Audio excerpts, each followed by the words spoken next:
Hello, my name's Tim Frayne, and today in this video I wanted to show you how I mounted a non-ShopSmith tool onto my ShopSmith Mk V 520. So I had this Porter cable scroll saw I got a couple of years ago. I don't remember if it came with a stand or if I got that separate, but at some point the stand became damaged, unusable, and I had to discard it, and then I had nowhere to put my scroll saw. So my idea at the time was to build a rolling stand for it so that I could roll it out when needed, roll it away when not needed. That project kind of got backburnered a bit. A couple of years went by, the shop changed a little bit, got some new tools, and I realized I didn't really have room against a wall for a rolling stand for a scroll saw. So it kind of just lived under my bench unused for several years. And then I saw a video by Scott Markwood on his channel, My Growth Rings, where he mounted a chop saw or miter saw onto the way tubes of his Mk V. And I thought that was genius. I thought that mounting them to the way tubes might be a little bit cumbersome as far as storing it. So I thought the table might be a viable spot to mount my scroll saw when needed, provided I could make sure that I didn't scratch, mar, or otherwise damage my saw table. So this is my solution to that. I took a piece of 3/4 inch Baltic plywood. I cut it to the width of the table, which is 17.5, I believe. And then I let it hang over on both the rear and the front.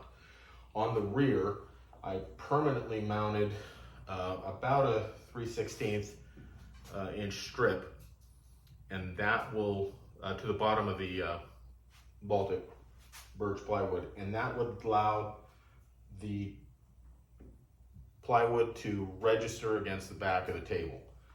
Then I needed to do the same thing up front, but I needed it to be tight enough to hold it steady, but adjustable. So I routed out two 1/4 inch channels on both sides, and then I put a piece of wood across that to capture that. I guess I could have gone all the way through the wood, but this seemed easier.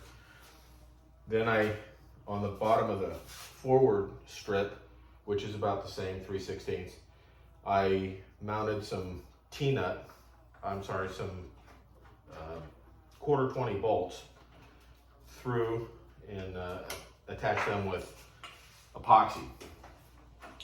That would allow this to be adjustable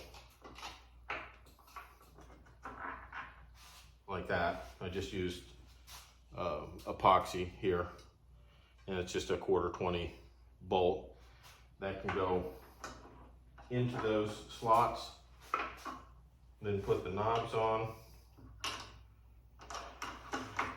and cinch it down. In order to make it easier to cinch down, I routed out two oval channels on either side so I can put my finger in there, squeeze the table towards me and the strip away from me, and tighten down those knobs. I had some plastic 1/4-20 knobs laying around, and I had used those at first, but then I thought, why not make some? There's a lot of videos on how to make shop-built knobs, and I used a piece of 3/4 ply, and they came out kind of crummy. So I thought, well, go big or go small. I had a small piece of Purple Heart wood left over from another project, and I made them out of that. I think they came out, as far as the wood knob, perfect. Absolutely perfect. As far as mounting that threaded insert, I need some practice that I'll do better next time. So these are the shop-built knobs, and they will allow this piece to move in and out. loosen the other one so you can see that. So when it's not in use, I can take those out like that, and then this will lift off easily. When I want it to be mounted, just tighten that up, and then grabbing here and pushing there, I can tighten that up. So overall, I think it came out good. It's steady, rock steady forward and backwards. It does move a little bit this way and that way. I don't think that would be a problem, but if it ever was, I could certainly replicate this along the sides. But in getting this together, I might have one issue, and I'd appreciate your feedback in the comments. When I turn it on, you can see that little bit of vibration there. So I think I'm going to take this off its mount, put some rubber stripping in there, and try to take out some of that vibration. I don't think I'll get all of the vibration out, but less vibration's got to be better than more vibration. The thing that worries me about it is possibly if I use this a lot, could that vibration throw out some of my alignment? I'm not sure. I'm going to do what I can to address it, but I would appreciate your comments on what you think of the vibration. Anyway, that is my shop-built mount for a non-ShopSmith tool on a ShopSmith.